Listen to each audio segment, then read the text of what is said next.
on a... Ah yes, express yourself. Oui, effectivement. Tu vois, il y a eu des mouvements. Martin Luther King Jr., a lancé un mouvement, I have a dream. Et aussi Malcolm X avait un mouvement. C'est des mouvements. La négritude, c'est un mouvement. Voilà, ça, c'est un peuple qui la SAP est un mouvement. La SAP, c'est un mouvement. Voilà. Bon. Maintenant, la revue de presse également, c'est un mouvement. Et c'est comme la dette cachée aussi, c'est un mouvement. Alors, indemnisation des ex-détenus et victimes de PASTEF. Et Tribune quotidienne nous fait comprendre que Maïmouna Gueye avoue un détournement d'objectifs pour les 5 milliards. Elle l'a avoué publiquement, donc il y a problème. Parce que Maïmouna Gueye avoue un détournement d'objectifs pour les 5 milliards. Alors, elle a dit, Maïmouna Gueye, on a reçu 1,2 milliard de francs CFA sur 5 milliards de francs CFA promis. Ensuite, 600 millions de francs CFA reçus de qui, par qui, au nom de qui ou au nom de quoi. Il y a le réclame. En tout cas, vous avez indemnisation des ex-détenus et victimes de PASTEF.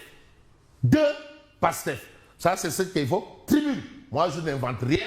Ce n'est pas moi qui ai titré. Je ne suis pas membre de la rédaction de Tribune. Indemnisation des détenus et victimes de PASTEF. PASTEF, c'est une formation politique dont le leader est Ousmane Sonko. Alors, les familles des victimes sont au nombre de 74. Comment? Est-ce que le jeune qui est décédé à la Médina, là, sa famille est concernée? Est-ce que ceux qui ont le bus de Hiérarch, est-ce que la famille est concernée?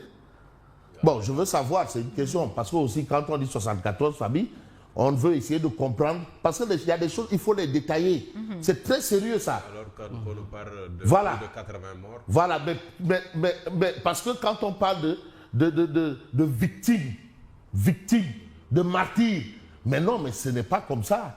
Vous savez pourquoi le camp Dial Diop s'appelle Dial Diop alors que Dial Diop est un civil? Dial Diop n'est pas militaire. C'est rare de voir un camp. Et pourquoi le camp Lat Dior existe? C'est parce que Senghor, par décret, avait fait de ces gens héros nationaux. C'est comme ça que ces gens héros nationaux. Ah bon, Senghor de Fabri, il en a fait des héros nationaux.